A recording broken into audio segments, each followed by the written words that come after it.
नमस्कार। मैं रीना तिवारी स्वागत करती हूँ अपने आज के इस क्लास में। और आज के क्लास में हम लोग क्लास 11th का एक बहुत ही सुंदर एक पोएम है जिसका टाइटल है द लेबनम टॉप, उसे पढ़ेंगे। और इसको कंपोज किया गया है, ये जो पोएम है वो कंपोज किया गया है टेड ह्यूजेस के द्वारा। तो अब हम शुरू करते हैं इस पोएम को। शुरुआत होता है द लेबनम टॉप। देखिए, लेबनम टॉप पर जो है येलो कलर के फ्लावर्स आते हैं और यहाँ पर एक येलो कलर की गोल्डफिंच पक्षी भी आती है। सबका जो है एक जो है कहीं ना कहीं से कनेक्शन है इस पोएम में। तो चलिए देखते हैं। The poem laburnum top is silent quite still in the afternoon yellow September sunlight a few leaves yellowing all it's seeds fallen. Laburnum top यानी कि लेबनम टॉप के ऊपरी जो भाग है, पेड़ का जो ऊपरी भाग है, उसका जो शिखर है वो काफ़ी शांति से भरा पड़ा है। क्वाइट स्टिल, बिल्कुल शांत है, उसमें कोई मोमेंट जो है वो नहीं हो रही है, कोई गति नहीं हो रही है। In the afternoon yellow September sunlight, देखिए यहाँ पर दोपहर की बात कही गई है। येलो सितंबर सनलाइट कहा गया है क्योंकि वहाँ पर सितंबर का जो समय रहता है वो पतझड़ का समय रहता है और उस समय जो है सनलाइट जो है पूरा अपनी चरम सीमा पर है और इस तरह से उस पर जब येलो कलर का सनलाइट पड़ता है उस समय का यहाँ पर स्थिति का वर्णन किया गया है। A few leaves yellowing all it's seeds fallen, और कुछ पत्तियाँ जो हैं वो भी पीली पड़ गई हैं। आप जानते हैं जब पतझड़ का मौसम आता है तो पत्तियाँ जो है वो गिरने लगती हैं। तो इस तरह से कुछ पत्तियाँ जो हैं वो पीली हो गई हैं, गिरने लगी हैं। And all it's seeds fallen, और इसके सारे सीड्स जो हैं वो भी गिरने लगे हैं। तो इन 3 लाइन में यही बताया गया है कि लेबनम टॉप का जो ऊपरी हिस्सा रहता है, लेबनम पेड़ जो रहता है उसका जो ऊपरी हिस्सा रहता है वो काफ़ी शांतिमय रहता है, काफ़ी जो है वो स्थिर रहता है। सितंबर की उस सुनहरी धूप में दोपहर के समय, और उसकी कुछ पत्तियां भी जो हैं वो पीली पड़ गई हैं, यानी कि अब सूख गई हैं। ऑल इट्स सीड्स फॉलन, उसके सारे बीज जो है वो अब गिरने लगे हैं। तभी देखिए क्या होता है। अभी तो इससे हमको अंदाज़ा लग गया कि लेबनम टॉप जो है वो इस समय काफ़ी शांति भरा है, वहाँ पर किसी प्रकार की कोई हलचल नहीं है। सितंबर का महीना है और पत्तियाँ जो है वो पीली पड़ गई हैं और उसके बीज भी गिरने लगे हैं। तभी देखिए उस शांति में क्या होता है। Till the goldfinch comes with the twitching chirp, a suddenness, a startlement at the branch, and then sleek as lizard and alert and abrupt। तभी क्या होता है, तभी एक गोल्डफिंच आती है, तभी एक गोल्डफिंच पक्षी जो है वो आती है। आपने देखा होगा गोल्डफिंच पक्षी जो होती है उसका भी जो फीदर होता है वो भी पीला होता है और उसके सर पे जो उसका जो बनावट है ऐसा लगता है कि वो कोई ब्लैक कलर का जो है वो मास्क पहने हुए है। तो तभी जो है गोल्डफिंच पक्षी भी आती है with twitching chirp, a suddenness of installment at the branch, और तभी जो है उस पेड़ पर जो है चहचहाहट जो है वो शुरू हो जाती है। जो बेबी बर्ड्स होते हैं वो काफ़ी चहचहाने लगते हैं। And suddenness installment at the branch and, then sleek as lizard and alert and abrupt, तभी जो है अचानक से वहाँ पर हलचल होने लगता है। पूरा जो है सारा माहौल एकदम आश्चर्य से भरा हो जाता है। और तभी जो है यहाँ पर बताया गया है गोल्डफिंच को कि उसकी जो बनावट है वो बहुत ही प्यारी है और कहा गया है कि then sleek a lizard and alert and abrupt, तब वो बहुत ही कोमलता से, यानी कि ये यहाँ पर जो गोल्डफिंच की तुलना की गई है वो एक लिजर्ड से की गई है कि वो एक बहुत ही चौकन्ना रहती है, अलर्ट रहती है और हमेशा जो है किसी भी चीज़ को तुरंत जो है अपने ध्यान में रखने की कोशिश करती है, तुरंत एब्रप्ट करती है, यानी कि तुरंत वो जो है एक्शन लेने के कगार पे होती है, यानी कि इतनी चौकन्ना रहती है कि वो एक्शन लेने के लिए कगार रहती है। ठीक वैसे ही जैसे एक लिजर्ड जो होता है वो जो है अपने दुश्मनों से बचने के लिए जो है हमेशा अलर्ट रहता है, अपने रंग को भी बदल लेता है, और जब भी वो समय आता है तो अपने रंग रूप को भी वो बदल लेता है दुश्मनों को बचने के लिए। से enter the thickness and a machine startup.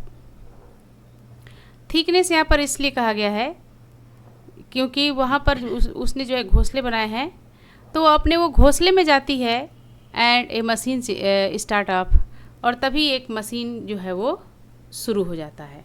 यानी कि यहाँ घोंसले को जो है मशीन बताया गया है, और मशीन जो है वो शुरू हो जाता है, यानी कि मशीन की आवाज़ जो है वो शुरू हो जाती है, घोंसले में से आवाज़ जो है उसके बच्चे की जो आने लगती है। एक बार फिर से देखते हैं।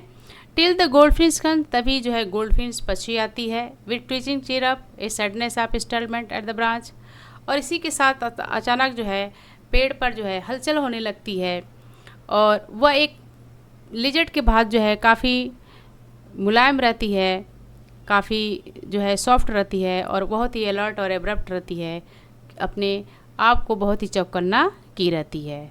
तभी क्या करती है, she enter the thickness and a machine startup, तभी वो अपने घोंसले के अंदर जाती है, और मानो कि एक मशीन की शुरुआत हो जाती है, मशीन चालू होने जाता है, यानी कि उसके घोंसले को मशीन की तुलना की गई है, और उसके बच्चे जो हैं बेबी बर्ड्स जो हैं उसे देखकर जो है खुशी से चहचहाने लगते हैं। आगे देखते हैं।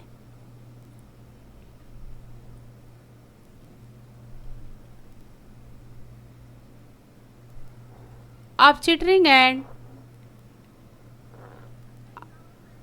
Of tremor of wings and trailing, और इस तरह से जब वो प्रवेश करती है अपने घोंसले में, तो तुरंत जो है बच्चों की आवाज़ आने लगती है, चहचहाहट की आवाज़ आने लगती है, पंखों को फैलाने की फड़फड़ाने की आवाज़ आने लगती है, और इस तरह से उसके बेबी बर्ड्स की आवाज़ जो है वो आने लगती है।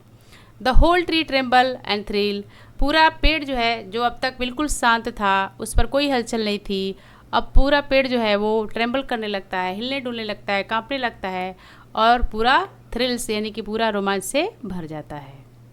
It is the engine of our family, it is the engine of our family. यहाँ पर गोल्डफिश को बताया गया है कि जो गोल्डफिश है वो अपने परिवार की एक इंजन है। जैसे कि कोई इंजन जो होता है एक बहुत ही बड़ी भूमिका निभाता है किसी को आगे बढ़ाने के लिए, मशीन को आगे बढ़ाने के लिए, उसी तरह से ये भी एक इंजन का काम जो है वो करती है। सी स्टोक इट फूल, वह अपने बच्चों को पूरा फूल जो है यानी कि पूरा खाना खिलाती है, भरपेट खाना खिलाती है। Then flit out of the branch and showing her bare face identity mask, और इस तरह से जब उसके बच्चों का पेट भर जाता है तो फिर से वो डाली के एक छोर पर आ जाती है, and showing her bare face identity mask, और फिर से वो जो है अपने जाने पहचाने मास्क को जो है वो लोगों को दिखाती है, यानी कि उसका चेहरा अब सामने आती है तो सब लोग उसका चेहरा जो है वो देखते हैं, गोल्डफिश का चेहरा जो है वो देखते हैं। तो एक बार फिर से देखते हैं। आप chittering and tremor wings and trilling the whole tree trembles and thrill, यानी कि जब बच्चों की उसके बेबी बर्ड्स की चहचहाहट होने लगती है, पंख जो है वो फड़फड़ाने लगते हैं, आवाज़ करने लगते हैं, और तो पूरा पेड़ जो है वो ट्रेम्बल करने लगता है, पूरा हिलने लगता है, रोमांच से भर जाता है, जो अभी तक बिल्कुल शांत था, स्थिर था। In the engine of our family, it is the engine of our family, it यहाँ पर जो है गोल्डफिश के लिए आया है। तो गोल्डफिश जो है अपने परिवार की एक बहुत ही बड़ी जो है वो साहस है, हिम्मत है, उसको इंजन का यहाँ पर तुलना दिया गया है। सी स्टोक इट फूल, वो अपने बच्चों को भर पेट खिलाती है खाना। देन फ्लट आउट द पंख फड़फड़ाते हुए वो आ जाती है ब्रांच के एक एंड पे, किनारे पर, और अपने बर्ड फेस को जो है वो दिखाती है, अपने बर्ड फेस को जो है वो आइडेंटिटी करती है, दिखाती है। Then with airy delicate whistle chirrup whispering she launches away toward the infinite.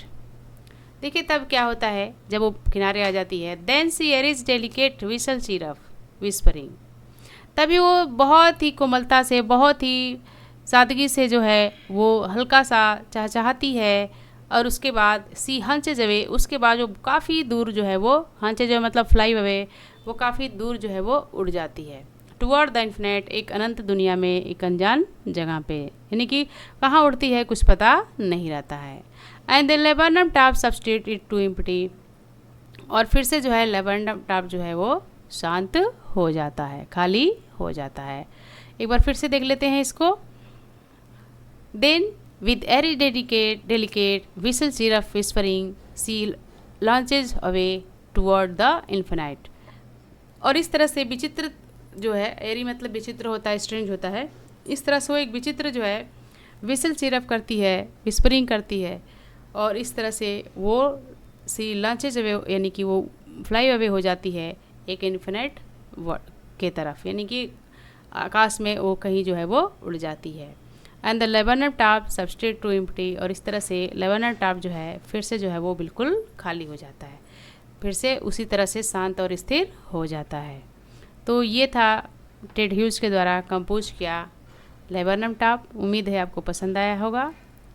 अगले क्लास में फिर से मिलते हैं, तब तक के लिए धन्यवाद।